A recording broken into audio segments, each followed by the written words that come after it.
সারা বিশ্বের টয়লেটগুলো সাধারণত ইট, কাঠ কিংবা পাথর দিয়ে তৈরি করা হয়, কিন্তু জাপানের রাজধানী টোকিওতে স্থাপন করা হয়েছে ব্যতিক্রমধর্মী টয়লেট, যা তৈরি করা হয়েছে স্বচ্ছ কাঁচ দিয়ে। অত্যাধুনিক এই টয়লেট স্থাপন করা হয়েছে টোকিওর সবচেয়ে জনপ্রিয় দুটি পর্যটন এলাকায়। এগুলো হলো সুরিয়া শহরের দুটি ব্যস্ততম পার্ক ইয়াওগি ফুকামচি এবং অন্যটি হারু নো ওয়াগা কমিউনিটি পার্কে। এখানে আগত মানুষের, বিশেষ করে নারীদের নিরাপত্তা ও স্বাস্থ্যের দিকে গুরুত্ব দিয়েই এগুলো নির্মাণ করা হয়েছে। টোকিও স্থানীয় সরকারের অনুমোদন দিয়েছে এই প্রকল্পের।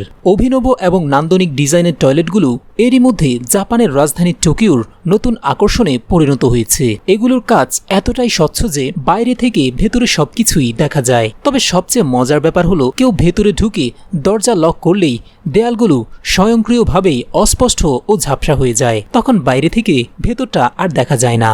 আবার সে যখন দরজা খুলে বাইরে বের হয়ে আসে, তখন স্মার্ট কাঁচ আগের মতোই স্বচ্ছ ও পরিষ্কার হয়ে যায়। তখন বাইরে থেকেই মানুষ দেখতে পারবেন টয়লেটটি পরিষ্কার নাকি নোংরা হয়ে আছে। প্রিস্কার পুরস্কার পাওয়া জাপানের শিগেরু বান আর্কিটেক্টস নামে একটি স্থাপত্য ও নির্মাণ প্রতিষ্ঠান টয়লেটগুলো ডিজাইন করেছেন। পাবলিক টয়লেট সম্পর্কে মানুষের ধারণা পরিবর্তনের চেষ্টা করাই তাদের লক্ষ্য। যে কোনো পাবলিক টয়লেটে ঢোকার আগে সাধারণত দুটি জিনিস নিয়ে মানুষ দুশ্চিন্তায় পড়ে। একটি পরিষ্কার পরিচ্ছন্ন হবে কিনা, আরেকটি ভিতরে কি কেউ আছেন কিনা। এখন থেকে ব্যবহারকারীরা এই দুটি প্রশ্নের উত্তরই বাইরে থেকেই পেয়ে যাবেন। কারণ ভেতরে কেউ না থাকলে বাইরে থেকে দেখেই সেটা বোঝা যাবে, আর বাইরে থেকেই দেখা যাবে সেটি কতটা পরিষ্কার পরিচ্ছন্ন। নির্মাণ প্রতিষ্ঠানটি দাবি করেছে, পাবলিক টয়লেট পরিচ্ছন্ন রাখতে জনগণকে বাধ্য করা এটাই হবে যথার্থ কৌশল। সাধারণত ইট, কাঠ, পাথরের তৈরি পাবলিক টয়লেটগুলোর ভেতরটা হয় অন্ধকার ও অপরিচ্ছন্ন, কখনো কখনো বিপজ্জনকও হতে পারে। এ কারণে অনেকেই পাবলিক টয়লেটে প্রবেশ করতে ভয় পায়। জাপানেও পাবলিক টয়লেট নিয়ে এই সমস্যা রয়েছে। এইসব সমস্যা সমাধানের লক্ষ্যেই টোকিও শহরের কর্তৃপক্ষ সম্প্রতি নতুন দুটি পাবলিক টয়লেট স্থাপন করেছে। স্মার্ট গ্লাস দিয়ে তৈরি এই টয়লেটগুলো উজ্জ্বল ও রঙিন আলো দিয়ে সাজানো। রাতের বেলায় এর উজ্জ্বল ও রঙিন আলো পুরো পার্কের সৌন্দর্য আরও বাড়িয়ে দেয়। অভিনব ও দৃষ্টিনন্দন এই উদ্ভাবনের ছবি এবং ভিডিও ছড়িয়ে পড়েছে সামাজিক যোগাযোগ মাধ্যমে।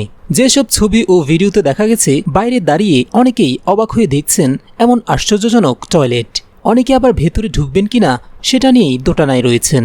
কেউ কেউ পরীক্ষা করার জন্য ভিতরে ঢুকে দরজা লক করতেই দেখেন না, এখানে ভয়ের কিছু নেই, সবকিছুই ঠিকঠাক। তবে জাপানের জনগণ নতুন ধরনের এই টয়লেটের ব্যাপারে মিশ্র প্রতিক্রিয়া জানাচ্ছে। এটা ব্যবহারের ব্যাপারে উদ্বেগ জানিয়ে দেশের এক নাগরিক টুইটারে বলেছেন, আমি বেশ উদ্বিগ্ন। প্রবেশের পরপরই হঠাৎ যদি কোনো যান্ত্রিক গোলযোগ তৈরি হয়। কেউ বা বলছেন, নতুন এই প্রযুক্তির সঙ্গে অভ্যস্ত হতে বেশ খানিকটা সময় লাগবে। লন্ডন ভিত্তিক স্থপতি মিং চুং টুইটারে লিখেছেন, এটার সাথে অভ্যস্ত হতে সময় লাগবে, তবে তিনি এটিকে থামস আপ দিয়েছেন।